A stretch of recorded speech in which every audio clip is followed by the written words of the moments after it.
All presidents lie at one time or another. Some have told monumental lies, Saddam Hussein has weapons of mass destruction, and others have told self-serving lies, I did not have sex with that woman. But no previous president has told an average of 8 lies per day on every subject, important or not, as Donald Trump has done. After observing him for the past 2 years, we can be confident in saying that he is the most dishonest president in history. This article was originally published at Salon, even he doesn't really deny it. Jonathan Karl of ABC News interviewed him this week and said, "I remember, you remember well, in the campaign, you made a promise. You said, I will never lie to you, so can you tell me now, honestly, have you kept that promise at all times? Have you always been truthful?" In a revealing reply, the president said, "Well, I try. I mean, I do try. I think you try, too. You say things about me that are not necessarily correct. I do try, and I always want to tell the truth. When I can, I tell the truth. I mean, sometimes it turns out to be where something happens that's different or there's a change. But I always like to be truthful." He tries. He likes to be truthful. When he can, he tells the truth.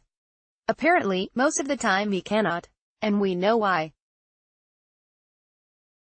He doesn't know what he's talking about, so he makes things up. But just as Trump reveals himself in that comment, the last couple of weeks have revealed something else. If anyone wondered whether there were any limits to what he would say and do to win, Trump has shown us that there are not. As Salon's Amanda Marcotte points out, the sharp escalation in xenophobic, anti-immigrant rhetoric, boosted through a feedback loop by Fox News, makes that clear. And nothing will stand in his way, not even a week of violent threats and an attack that left 11 people dead at the hands of a gunman who parroted his lies and racist demagoguery. That's not to say the president wasn't personally upset by those awful events. He was. Vanity Fair reports that until the mail bombs and the Pittsburgh synagogue attack, Trump had been in a buoyant mood, assured by his pollsters that the midterm campaign was going well. His rallies were raucous events featuring his greatest hits. He had gone sharply negative, particularly against the media, and was feeling the energy and excitement that incites among his followers. Then, these violent extremists came along and inflicted carnage and terror and ruined all his plans. He has even said as much, in tweet form. Again, according to Vanity Fair, there was some talk of having Trump do a primetime address on the topic of unity, but he quickly shot that down and went with his top advisors, former Fox News executive Bill Shine, former campaign manager Corey Lewandowski and longtime GOP henchman David Bossie, who told him what he wanted to hear: give the bloodthirsty base some red meat, and go after immigrants twice as hard. It's not clear whether anyone considered that this tactic might be reprehensible in light of the fact that the synagogue shooter was motivated to kill Jews at worship not just out of his long-standing anti-Semitism, but because Trump and his fellow travelers at Fox News were pushing the idea that the caravan of refugees walking through Mexico had been financed by the globalist, i.e., Jewish George Soros. Not that it would have made a difference in Trump's conduct. He was chuckling at the White House when members of a worshipful crowd yelled out Soros' name and chanted, "Lock him up," just a day after the horrific massacre in Pittsburgh took place. As recently as Thursday, when asked if he still thinks the caravan is being financed by George Soros, Trump said, "I don't know who, but I wouldn't be surprised. A lot of people say yes." He also admitted once again on Thursday night that he was upset about the violence interrupting GOP momentum. Trump on mail bomb campaign and Pittsburgh massacre. "We did have two maniacs stop a momentum. That was incredible." pic.twitter.com/FFN4C5JKLW. Josh Marshall, @JoshTPM, November 2, 2018. Just as Trump gave away the game when he declared he was a nationalist, adding, "We're not supposed to use that word," and thereby making clear that he knows exactly why he shouldn't say it, he let it slip that he knows exactly why whining about losing his momentum over a national tragedy is grotesque. Not that it stopped him in either case. He knows what he's doing.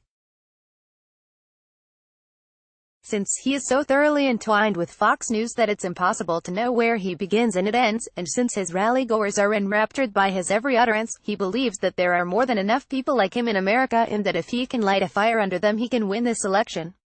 So every day, he's throwing more gasoline on the fire. He's sending troops to the border. First it was 800, then it was 5,000 and now he's talking about 15,000. On Thursday he gave his followers another giant thrill by saying that he told those soldiers to shoot any migrants who throw rocks. Consider them a rifle, he said. He has revived the birthright citizenship issue, apparently believing he has the power to interpret the Constitution however he chooses and can end a bedrock American principle enshrined in the 14th Amendment by presidential fiat. He has also announced that he will build refugee camps on the border and will reinterpret the law that allows asylum seekers to turn themselves over to the authorities for processing anywhere in United States territory, which has always meant they can do so even after illegally crossing the border. And then there was that despicable racist ad. He hasn't yet taken up the Fox News line that the migrants are carrying diseases, although it may only be a matter of time.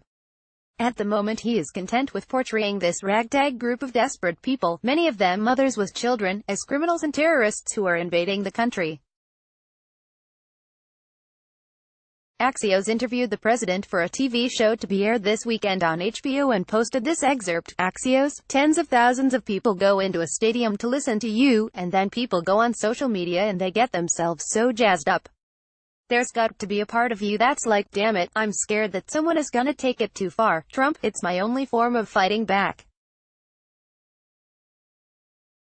I wouldn't be here if I didn't do that. This reveals his attitude about his entire presidency. Just because he understands that he's using inflammatory rhetoric to gin up his base doesn't mean he doesn't believe it himself. He's not a cynic, and he isn't just being a pragmatic strategist. If he were, he would have taken the opportunity to give that unity speech and try to bring a few of the independent and female defectors back into the fold. All presidents benefit from moments when they can bring people together, and with this one coming so close to an election, it could have made a difference for the Republicans. He chose not to emphasize unity because he doesn't believe in it and doesn't want to. I hope everyone is prepared for the fact that even if Democrats pull off a big win next Tuesday, which is far from guaranteed, Donald Trump will be ratcheting up the hostility and anger every day for the next 2 years. This fight is all he knows how to do.